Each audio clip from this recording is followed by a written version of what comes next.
Қайырлы күн достар, сіздермен бірге Аршат. Бүгін сүтті қыз, яғни молочная девочка тортын дайындайтын боламыз. Менің каналыма тіркеліп, лайк басуды ұмытпаңыздар. Менімен бірге болыңыздар. Видеода көріп тұрғандарыңыздай, 2 жұмыртқамызды жарып, араластырамыз. Содан кейін сгущенкамызды қосамыз. Бұл өте оңай рецепт. Жасап көрулеріңізге кеңес беремін. Содан кейін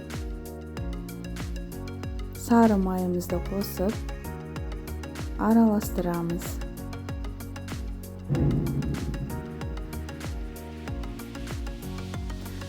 Ендігі кезекте ұнымызға 1 шай қасық ұн қопсытқышын қосып араластырып аламыз. Ұн менде еліктен өткізіп алғанмын. Ұнымызды 2-3 бөлікке бөлу арқылы қосып араластырып отырамыз.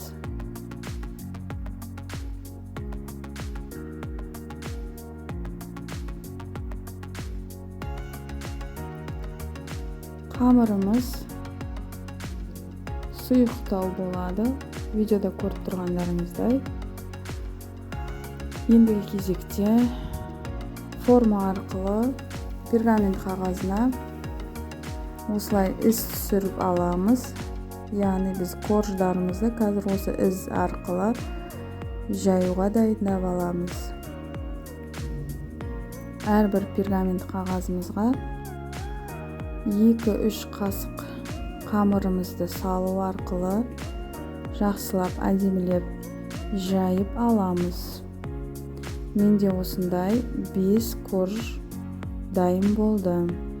Әрбір коржымызды духовкамызда 6-7 минут пісіріп аламыз. Келесі кезекте кремімізді дайындаймыз. 33-35% кілегей. Миксермен жақсылап араластырып, қант ұнтағын салып, шамалы қоюланғанша араластырамыз. Содан кейін творожный сырымызды қосып, креміміз қоюланғанша жақсылап араластырып аламыз.